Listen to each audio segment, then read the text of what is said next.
아, 제가 한국에서 목회를 할 때 교회 사무실하고 저희 집이 담 하나 사이로 가까웠어요. 그래서 저희 집에서 교회 가는데 걸어서 1분이면 가요. 걸어서 1분. 제가 교회 사무실에 이제 가끔 있다 보면 저희 둘째가 한 3살쯤 됐나? 둘째가요, 이제 코 질질 흘리면서 막 이렇게 계단에서 이렇게 저희 사무실로 올라와요. 그럼 제가 너무 아빠 찾아온 게 너무 이뻐서 이렇게 코 닦아주고 가지고 있는 사탕하고 이제 냉장고에 있는 이렇게 과자 같은 거를 한 주먹 딱 주워줍니다. 그러면 막 입이 귀에 걸려가지고요, 탁 뒤돌아서 가요. 이제 아빠가 보고 싶어서 왔는지 과자가 먹고 싶어서 왔는지 아직도 수수께끼지만 그 과자 한 움큼을 쥐고 뒤돌아서는 그 뒷꼭지 있죠. 뒷모습. 그게 너무 예쁜 거예요. 그래서 가끔 올라와서 과자 한 주먹 주고, 그리고 또 이렇게 뒤돌아서서 가는 걸 보면은 너무 행복해요. 근데 어느 날 한 번은 이 과자 한 주먹을 쥐고 이제 돌아가는 그 우리 아들의 모습을 보면서 이런 생각이 문득 들더라고요. 내가 하나님께 가면 하나님 나한테 뭘 주실까? 이런 생각이 문득 드는 거예요. 여러분, 저와 여러분이 하나님께 가면 하나님 뭐 주실까요? 아니, 뭘 주기 원하실까요? 하나님한테 오셨잖아요, 오늘. 그쵸? 아닌가요? 오셨어요. 하나님이 뭘 주기 원하실까요? 히브리서 11장 6절에 보면 하나님께 나아가는 자는 반드시 그가 계신 것과 자기를 찾는 자들에게 상 주시는 이심을 믿어야 할지니라, 이렇게 말씀하고 계세요. 그러니까 하나님께 나오는 자들, 하나님을 찾는 자들에게 하나님께서 상 주시는 분이시래요. 여러분, 하나님의 그 그늘 아래 거하기 원해서 그분께 찾아오는 자들에게 하나님이 빈손으로 보내지 않으신대요. 주님을 찾는 자들에게 하나님이 반드시 찾아오셔서 그 삶을 풍성하게 채우시고 인도하시는 하나님이라고 하나님께서 선언하셨어요. 여러분 믿으세요? 그렇다면 퀘스천 하나를 가지셔야 돼요. 우리가 하나님께 나아갈 때 하나님은 상 주시는 이시라고 그러셨는데 하나님이 주시는 상은 뭘까요? 그게 굉장히 중요한 거예요. 하나님이 상 주신데 그리고 돌아갈 수는 없잖아요. 하나님이 분명히 우리 가운데 찾아오시는 그 백성들에게 상을 주신다 그랬는데 그 하나님이 주시고자 하는 그 상, 오늘 본문에 보면 다른 나와 있습니다. 33절에 보면 수많은 사람들이 예수님을 찾아옵니다. 예수님을 찾아왔는데 이미 예수님이 제자들과 함께 한적한 곳으로 이미 떠나셨대요. 여러분, 예수님을 찾았던 사람들이 예수님이 떠났다는 이 사실을 안 후에요, 예수님보다 더 빨리 예수님이 가 계시는 곳에 먼저 도착했다고 성경이 기록되어 있어요. 먼저 가서 도착했어요. 먼저 가서 기다렸어요. 뭐죠? 사모하는 거예요. 사모하는 마음 있지 않으면 먼저 가서 도착할 수가 없어요. 만나기 싫은 사람 데이트하러 가면 어떻게 해야 돼요? 하기 싫은데 뒷공문이 빼는 거죠. 늦는 거죠. 먼저 갔다라는 건 뭐냐면 사모하는 마음으로 주 앞에 갔어요. 그 사모하는 마음으로 주님 앞에 달려갔더니 예수님이 그들에게 주시는 게 있었어요. 무엇을 하셨냐면 34절 말씀에 보니까 그들을 위해서 하신 일이 있었는데 34절 이런 말씀이 있어요. 예수께서 나오사 큰 무리를 보시고 뭘 하셨다 그랬어요? 목자 없는 양 같음으로 인하여 불쌍히 여기셨다 그랬어요. 하나님께 나오는 자들, 하나님께 찾는 자들이 하나님 주시는 건 뭐냐면 하나님이 그들을 불쌍히 여기시고 긍휼히 여기시고, 오늘 하나님이 말씀하셨어요. 여호와를 찾는 자들에게 하나님은 상 주시는 이시인데 그 하나님이 주시는 상은 뭐냐면 긍휼히 여기는 상이에요. 은혜를 베푸는 상이에요. 은혜와 긍휼이 하나님을 찾는 자들에게 하나님이 주시는 상이라는 거예요. 여러분 믿으세요? 하나님께 나올 때요, 이거 기대하고 나오셔야 돼요. 믿음은 하나님을, 근데 그 하나님을 기대할 때 특별히 무엇을 기대하셔야 되냐면 우리를 긍휼히 여기시는 상. 여러분, 하나님은요 자기를 찾는 자들에게요 다 그 긍휼과 은혜의 상을 베푸세요. 누가복음 15장에 보면 우리 돌아온 탕자 이야기가 있잖아요. 둘째 아들. 돌아온 탕자 그 아들이 아버지 재산을 다 모아서 먼 곳을 갑니다. 먼 곳에 가서 창기들과 그 재산을 다 허비하잖아요. 그러니까 자기에게 있는 게 아무것도 없으니까 사람들마저 그를 버려요. 여러분, 세상은 그와 같은 거예요. 내가 가지고 있는 것을 잃어버리거나 자랑할 만한 것이 없으면 사람들이 날 버려요. 둘째 아들이 그랬어요. 사람들이 버리니까 어떻게 했죠? 돼지에게 갔어요. 돼지에게 가서 돼지들과 함께 살면서 돼지들이 먹는 음식을 먹습니다. 근데 그때 마음에 한 가지 드는 생각이 있죠. 내 아버지 집에는 이런 삶 아닌데 아버지한테 돌아가야겠다. 회개하고 돌아가야겠다. 그리고 아버지께 돌아가요. 아버지에게 가서 뭐라 그럽니까? 이렇게 얘기해요. 아버지, 제가 사실은 아들이라 일컬음을 받을 수도 없습니다. 저를 품꾼의 하나로 써주셔서 그리고 회개하고 아버지를 붙듭니다. 그때 아버지가 아들에게 뭐라 그랬을까요? 혹시 기억하세요? 기억나시는 분 계세요? 아버지가 회개하고 돌아온 아들에게 뭐라 그랬을까요? 성경에 보면 아무 말도 안 하셨어요. 너 왜 그러고 살았어? 내가 준 돈 다 어떻게 했어? 너 누구랑 그거 다 썼어? 너 뭐 한 거야? 이런 말 한마디도 안 하셨어요. 아버지 저를 품꾼의 하나로 여기셔서 그 말에요. 아버지가 아무 대꾸도 안 하고 뭐라 그러냐면 종들에게 오히려 이렇게 얘기를 해요. 가서 옷을 입혀라. 가서 가락지를 끼워라. 가서 새 신발을. 여러분, 가락지와 새 신발을 신겼다는 건 뭐냐면 신분의 회복을 얘기하는 거예요. 무엇을 얘기하는 줄 아세요? 하나님께 나아가는 자들은요, 하나님이 은혜와 긍휼의 상으로 그들을 덧입혀 주시는 거예요. 이게 저와 여러분을 향한 하나님의 본심이에요. 사람들마저도 버릴 만한 그런 환경과 조건 가운데 있는 사람이었는데 단순히 하나님께로 돌이키고 그분을 찾아갔어요. 그분을 찾아가잖아요. 하나님이 우리 가운데 주시는 첫 번째 상이 뭐냐면 은혜와 긍휼의 상이에요. 여러분, 오늘 나오실 때 뭘 기대하고 오셨어요? 하나님 앞에? 여러분, 무엇을 기대하셨든지 일단은 다 내려놔 보세요. 하나님이 먼저 주시고자 하는 것은 내가 너를 나의 은총과 긍휼의 상으로, 긍휼의 잔으로 너를 먹이고 입히겠다라고 오늘 선언하고 계세요. 사랑하는 여러분, 하나님의 그늘 아래 피하러 온 자는 결코 빈손으로 돌아가지 않습니다. 그 은혜의 풍성한 삶으로 채워져요. 그 영혼이 풍성해져요. 그 마음이 풍성해져요. 그 삶이 풍성해져요. 내 잔이 넘치게 되는 거예요. 주님께 찾아오는 모든 종들은 이와 같은 취급을 하나님으로부터 받아요. 내 상황이 지금 어떻든지 간에, 어떤 포지션에 있든지 간에, 어떤 상황 가운데 있든지 간에 하나님은 저희와 여러분을 그렇게 대우하시겠대요. 여러분, 그런데 저와 여러분이 은혜와 긍휼을 얻고자 하는 곳은 어디입니까? 직장 상사, 내 비즈니스에게 어떤 이익을 주는 그 사람에게 은총과 은혜를 얻고 싶으세요? 물론 그분들에게 은총과 은혜를 얻는 것도 하나님이 주신 선물 중에 하나예요.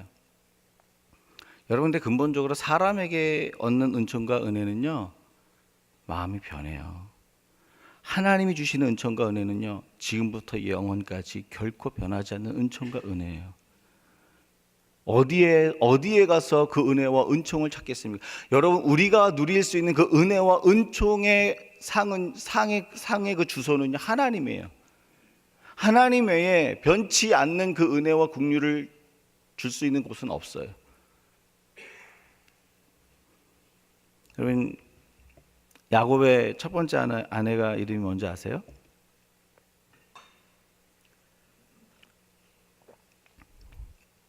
어려우세요? 레아예요, 레아. 레아가 유다 네 번째 아들 그 유다를 낳기 전까지 그 야곱의 자기 남편인데 하나님을 떠난 남편의 은총을 얻으려고 애를 썼어요. 그게 증거가 뭐냐면 그 아들을 낳았을 때 이름을 보면 알 수 있어요.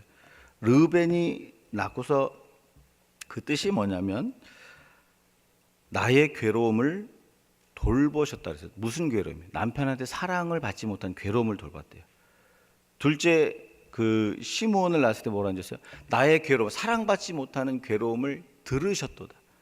세 번째 아들 레위 낳았을 때 뭐라는 줄 아세요? 그 레아가 내가 남편과 연합하리로다. 그러니까 하나님은 빠지고 남편의 은총만 얻으려고 그래요. 여러분, 남편과 아내가 서로 은총을 베풀고 사랑을 베푸는 건 주님이 주시는 명령이에요. 근데 하나님이 빠지면 안 돼요. 그 네 번째 유다를 낳았을 때 비로소 레아가 뭐라 그랬냐면요, 내가 여호와를 찬송하리로다. 여러분, 레아가요 이제 나중에 남편의 그 막 라헬을 향한 그 마음에 질투하지 않아요. 거기 연연해하지 않아요. 하나님을 먼저 경외하고 하나님으로부터 오는 그 은총을 사모하니까요, 나중에 그 아브라함의 묘실에 누가 들어간 줄 아세요? 야곱이 사랑해서 결혼한 사람은 라헬이었어요. 근데 성경을 보세요. 라헬의 묘는 다른 곳에 있어요. 그 열조의 묘실에 들어간 사람은 레아예요. 이게 창세기 이야기예요. 저와 여러분은 어디 가서 그 국률과 은총을 얻으려고 합니까? 사람입니까? 세상입니까? 다 변해요. 근데 오늘 주님이 선포하시는 말씀은 뭐냐면, 나에게 오는 자들은 결코 변치 않는 은총과 국률의 상을 너희가 얻을 것이다.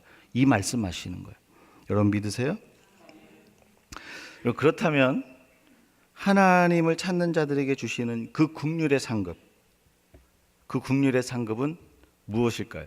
지금 이야기를 따라오셔야 돼요. 설교를 따라오셔야 돼요. 하나님께 나아가는 자들에게 뭘 주신다 그랬어요? 상을 주신대요. 근데 그 상은 뭐라 그랬어요? 국률의 상이래요. 그러면 그 국률의 상급은 구체적으로 무엇이냐라는 거예요. 무엇이냐라는 거예요. 34절 말씀에 보니까 이렇게 돼 있어요. 불쌍히 여기사 이에 여러 가지로 가르치시더라, 이렇게 말하고 있어요. 여러분, 예수님께서 그들을 긍휼히 여기시고 불쌍히 여기셨을 때에 하시는 첫 번째 행동이 뭐냐면 가르치시는 거예요. 근데 가르치셨는데 언제까지 가르치셨냐면 날이 저물 때까지. 그러니까 저는 이런 거 보면요, 목회자가 설교 조금 길게 해도 좀 용서가 될 것 같아요. 예수님이 사람들 모아놓고 설교했는데 언제까지요? 저물 때까지. 여러분 기대하세요. 오늘 저물 때까지 혹시 설교할 수도 있습니다. 제가 저물 때까지 설교했다라는 건 뭐냐면요, 말씀을 풍성히 먹였다라는 거예요. 말씀을 사람들의 마음판에 새긴 거예요. 각인시킨 거예요. 여러분, 주님이 긍휼히 여기는 자들에게 주시는 상급은요, 먼저 그 말씀을 그 마음판에 새기는 거예요. 하나님께서 긍휼히 여기실 때 우리에게 제일 첫 번째 주시는 게 뭔지 아세요? 말씀이에요. 왜요? 말씀에 생명이 있기 때문에. 그래서 말씀을 주시고 그 생명이 있는 그 말씀으로 인해서 우리가 살게 만들기 위해서. 사도행전 5장 20절에 보면 하나님의 말씀을 뭐라고 그러는지 아세요? 생명의 말씀을 전하러 간다 그래요. 말씀은 뭐냐면 생명의 말씀이에요. 생명이 있는 거예요. 그래서 하나님께 긍휼을 덧입는 자들에게 하나님이 주시는 그 긍휼의 상은 구체적으로 뭐냐면 말씀을 새기시는 거예요. 하나님께서 우리 가운데 말씀을 새기시는 거예요. 첫 번째 모세에게 10계명의 그 자신의 계명을 새겨서 주신 것처럼 이제는 어떤 돌판에 계명을 새겨서 주시는 것이 아니라 우리의 심령과 영혼 가운데 하나님의 말씀을 새겨주신다는 거예요. 왜요? 생명이 그 안에 있으니까. 따라서 하나님을 찾는 자들에게 주시는 긍휼의 상급은 말씀을 마음판에 새겨 생명을 얻게 하는 거예요. 여러분, 너무 행복하지 않습니까? 모세에게는 그 돌판에 율법을 새겨줬는데 하나님 예수 그리스도가 온 이후로는 이제 우리 마음판에 심령에 하나님의 말씀을 새기시겠대요. 오늘 말도 잘 안 되네.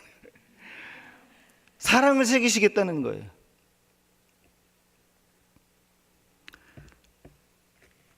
여러분, 하나님의 긍휼을 얻은 자가 저와 여러분입니까? 그렇다면 확인하셔야 돼요. 하나님의 긍휼을 덧입은 자는요, 그 영혼과 심령 가운데 하나님의 말씀이 새겨져 있어요. 그래서 생명이 흘러가요. 그 말씀으로 인해서 살아요. 어떤 상황, 어떤 순간에도 살아요. 여러분 믿으셔야 돼요. 예레미야 38장에서 39장에 보면 남유다가 바벨론에게 이제 침략을 당해서 포위를 이제 당합니다. 그래서 멸망할 때가 이르러요. 멸망하죠, 결국은.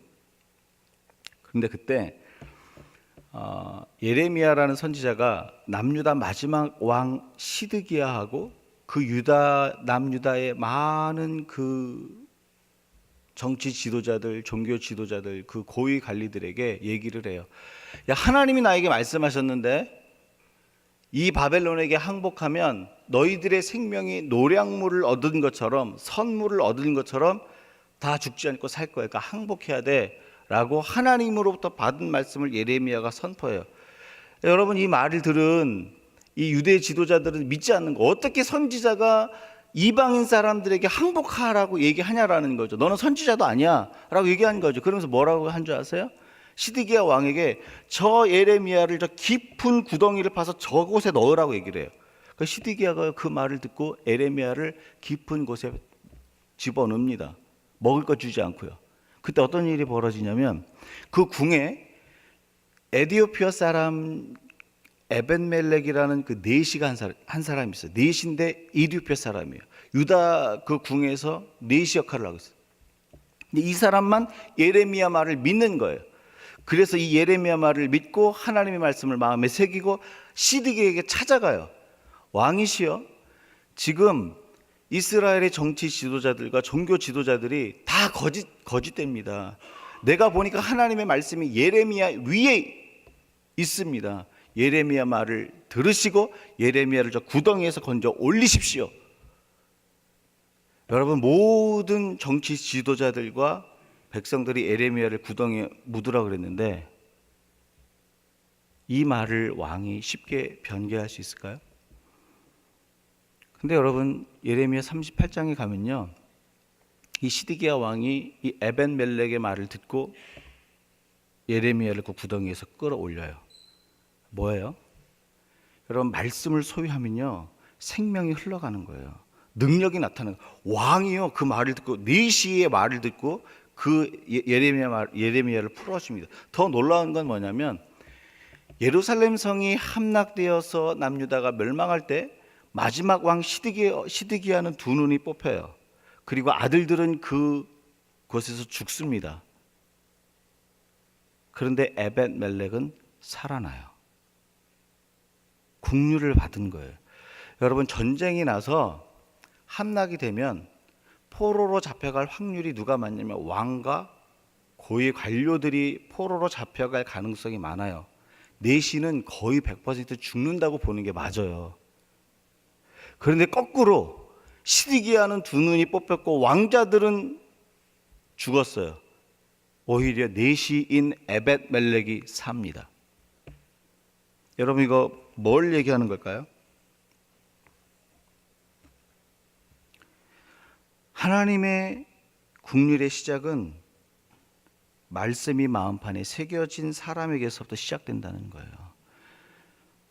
하나님의 국률이요, 에벤멜렉의 마음 가운데 말씀이 있으니까 그 국률이 시작되는, 하나님의 국률이 왜 말씀이 새겨진 것에 시작됩니까? 생명이 있으니까 그런 거예요. 하나님께서 국률을 베푸실 때 처음 하시는 게 뭐냐면 말씀을 새기는 거예요. 생명이 있기 때문에.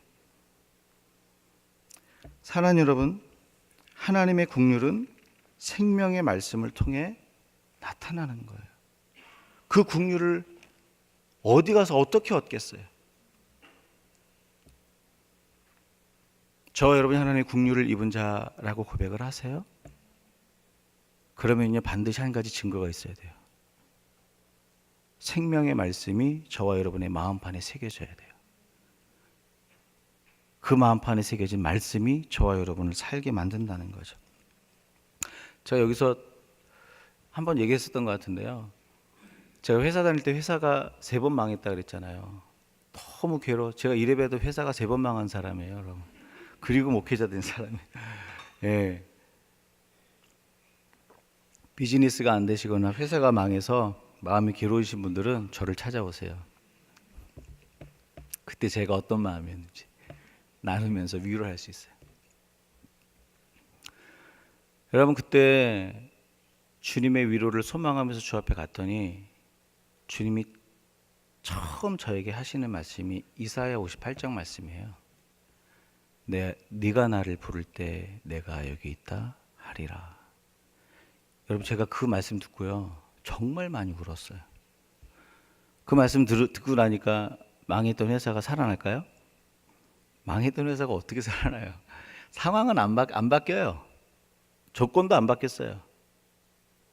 그런데 생명의 말씀이 제 가운데 있으니까요, 상황은 안 바뀌었는데 그 상황 가운데 능력 있게 일어서게 만들더라고요. 기뻐요. 여러분, 이거 경험하셔야 돼요. 하나님이 나를 긍휼히 여기신 걸 뭘로 아시겠어요? 내가 하나님의 긍휼을 입은 자라는 걸 뭘로 아시겠어요? 하나님의 말씀이 내 마음판에 새겨져서 그 생명의 말씀이 새겨져서요, 그 생명의 말씀 때문에 내 입술을 통해서 사람을 살리는 거예요. 내 선택과 결정을 통해서 사람을 살리는 거예요. 여러분, 어려운 데 가서 찾을 필요도 없어요. 생명의 말씀이 내 마음판에 있잖아요. 내 입술 때문에 내 와이프, 내 남편이 산다니까요. 한번 집에 가서 경험해 보세요. 한번 실험해 보세요. 생명의 말씀이 내 마음판에 새겨진 사람은요, 그 사람의 입술을 통해서 배우자가 살고 자녀가 사는 거예요. 직장의 동료가 사는 거예요. 이것으로서 우리가 긍휼을 얻고 있다는 사실을 아는 거예요.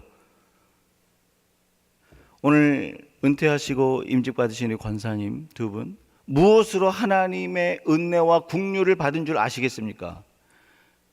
여러분, 이게 굉장히 중요한 거예요.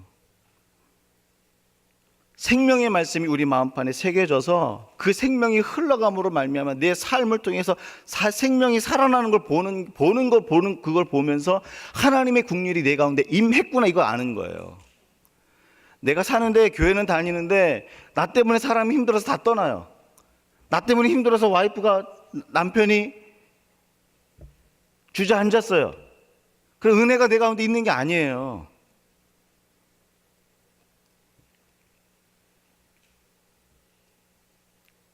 내가 하는 일이 잘 된다고 돈 잘 번다고 은혜와 긍휼이 있다라고 생각하시면 안 돼요.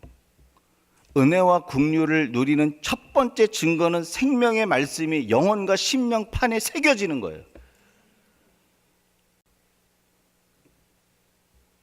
그 다음에 따라오는 결과물로 어떤 것들이 잘 되는 거예요.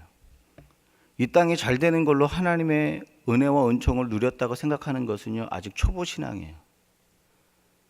사랑하는 여러분, 주의 은혜와 은총이 저와 여러분 가운데 충만히 임해서 하나님의 말씀이 마음판에 새겨지기를 주의 이름으로 축원합니다. 그래서 나로 인해서 다 사는 거예요. 행복해지는 거예요. 기쁜 거예요. 저와 여러분 이렇게 되길 주의 이름으로 축원합니다. 마지막으로 하나님을 찾는 자들에게 주시는 상급이 구체적으로 무엇일까요? 37절 말씀입니다. 37절 말씀에 이렇게 되어 있어요. 대답하여 이르시되 너희가 먹을 것을 주어라 그랬어요. 여러분, 예수님이 밤새도록이 아니라 날이 저물도록 설교를 하셨어요. 그러니까 배가 고파요.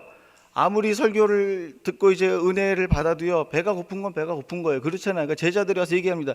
예수님, 이제 사람들이 배가 고플 것 같아요. 마을에 가서 사 먹게 하고 오면 되지 않을까요? 예수님이 뭐라 그래요? 그럴 필요 없다. 그렇게 하지 마라. 너희들이 먹을 것을 주어라 그랬어요.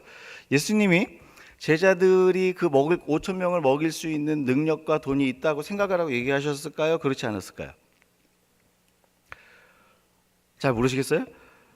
너무 쉽잖아요. 없는지 아시면서 얘기한 거예요. 제자들은 그렇게 할 수 있는 능력이 없었어요. 그런 능력도 없었고 물질도 없었어요. 그런데 예수님이 뭐라 그랬냐면 너네들이 먹을 걸 주라는 거예요. 왜 그러셨을까요? 그 다음 말씀에 그 해답이 숨겨져 있어요. 그 다음 말씀 예수님이 뭐라 그러냐면 이렇게 얘기해요. 너희 중에 떡이 몇 개나 있느냐? 가서 너희 가운데 있는 그 떡을 가지고 오라 그래요. 그러니까 제자들이 물고기 2마리하고 보리떡 5개 예수님께 드리잖아요. 그러니까 물고기 2마리고 보리떡 5개를 축사하시고 5천 명을 먹이셨어요. 뭘 얘기하는 거죠? 예수님은 말씀이 마음판에 새겨진 사람들을 통해서 생명을 살리고 싶으셨던 거예요. 말씀이 없는 사람들에게 생명을 살리는 일을 맡기고 싶지 않은 거예요.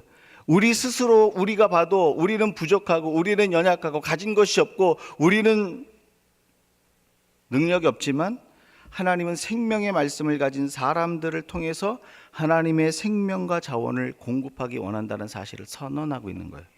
따라서 하나님을 찾는 자들에게 주시는 긍휼의 상급은 우리를 하나님의 자원과 생명을 흘려보내는 통로로 사용하시겠다는 거예요. 여러분이 너무 멋있는 거예요. 능력이 없는데 하나님의 자원을 흘려보내는 통로가 돼 있어요. 여러분 5천 명에게 물고기 2마리와 보리떡 5개는 충분합니까? 이 침묵은 긍정의 침묵이에요? 부정의 침묵이에요? 충분합니까? 안 충분합니까? 안 충분해요. 상식적으로 안 충분하다고 다 알고 있어요. 우리도 스스로 그렇게 판단했어요. 근데 하나님은 뭐라 그랬냐면 안 충분한데 생명의 말씀이 너 마음판에 새겨져 있으면 그 안 충분한 그 자원을 가지고서도 그것을 가지고서도 내가 나의 자원과 나의 생명을 흘려보내는 통로로 너를 쓸게. 이거 얘기하시는 거예요. 이게 긍휼을 누리는 자의 축복이에요. 여러분 애굽의 노예로 팔렸던 요셉을 보세요. 신분이 노예였어요. 세상 사람들의 눈에는 보잘것없고 영향력이 없었습니다. 근데 요셉은요 하나님의 말씀이 마음판에 새겨져 있던 사람이에요. 그 증거가 뭡니까? 보디발의 아내가 딸마다 유혹했잖아요. 나하고 동침하자. 그랬더니 요셉이 뭐라 그럽니까? 이렇게 얘기했잖아요. 내가 어찌 하나님 앞에서 득죄하리요? 라고 옷을 뿌리치고 도망가잖아요. 하나님의 말씀이 그 마음판에 생명의 말씀이 새겨져 있어요. 여러분 그 하나님의 생명의 말씀이 새겨져 있으니까요 아까 얘기했던 것처럼 그가 긍휼을 얻은 사람이라는 증거가 또 나와요. 뭐냐면 하나님과 동행한 사람이라고 그랬잖아요. 요셉이 긍휼을 누리는 사람이죠. 하나님의. 여러분 그 긍휼을 누린 사람에게 누리는 그 요셉에게 주신 축복이 뭐였냐면 그는 노예였고 비천했어요. 다른 사람들의 눈에 아무것도 할 수 없다고 생각을 했고 다른 사람 눈에 어떤 영향력도 끼칠 수 없다고 생각했던 그 요셉이 보디발의 집에 하나님의 자원을 풍성하게 채우는 통로 역할을 해요. 여러분 기억하시죠? 성경의 창세기 39장에 이렇게 얘기합니다. 여호와께서 요셉을 위하여 누구를 위하여? 요셉을 위하여 그 애굽 사람의 집에 복을 내리심으로 여호와의 복이 그의 집과 밭에 있는 모든 소유에 미친지라. 오늘 지금 하나님은 하나님의 긍휼을 덧입고 있는 하나님과 동행하며 긍휼을 덧입고 있는 요셉 때문에 보디발의 집에 하나님의 자원을 흘려보내고 있다라고 얘기하는 거예요. 여러분 믿으세요? 그러니까 여러분 저와 여러분이 돈이 없어서 문제가 아니에요. 근데 그게 아니에요. 근데 우리는 돈이 없어서 문제라고 생각을 하는 거예요. 저와 여러분의 문제는 비즈니스가 안 되는 게 문제가 아닌 거예요. 여러분 믿으세요? 저와 여러분의 진짜 문제는 뭐냐면 하나님의 은혜와 긍휼을 구하지 않는 게 문제예요. 하나님의 은혜와 긍휼을 구하기 위해서 하나님께 찾아오지 않는 게 문제예요. 하나님께 찾아오는 모든 자들에게 하나님 주시는 약속은 내가 긍휼의 상급을 주신다는 거죠.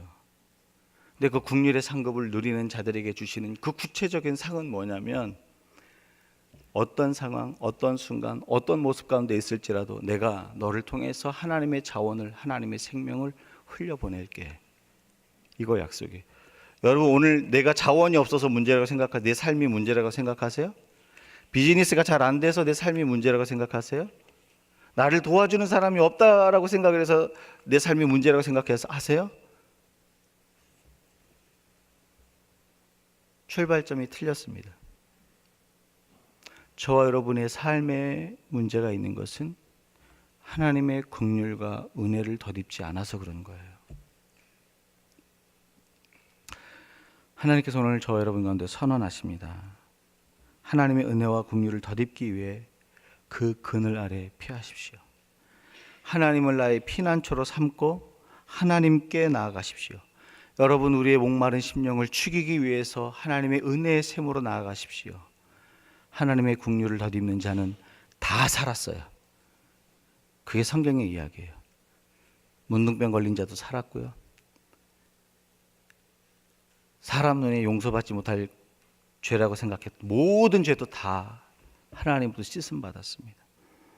사랑하는 여러분, 오늘 교회 창립 22주년 감사 예배를 드리며 무엇을 하나님께 상급으로 받는 교회와 성도가 되기 원하십니까? 무엇을 하나님께 나아가셔서 구하시겠습니까? 하나님의 은혜와 긍휼을 저와 여러분의 상급으로 구하십시오. 그러면 하나님께서 저와 여러분의 마음판에 생명의 말씀을 새기세요. 하나님께서 저와 여러분을 통해서 하나님의 자원과 생명을 흘려보내는 통로로 사용하세요. 이 말씀이 저와 여러분을 살리는 능력의 말씀이 될 수 있길 주의 이름으로 축원합니다.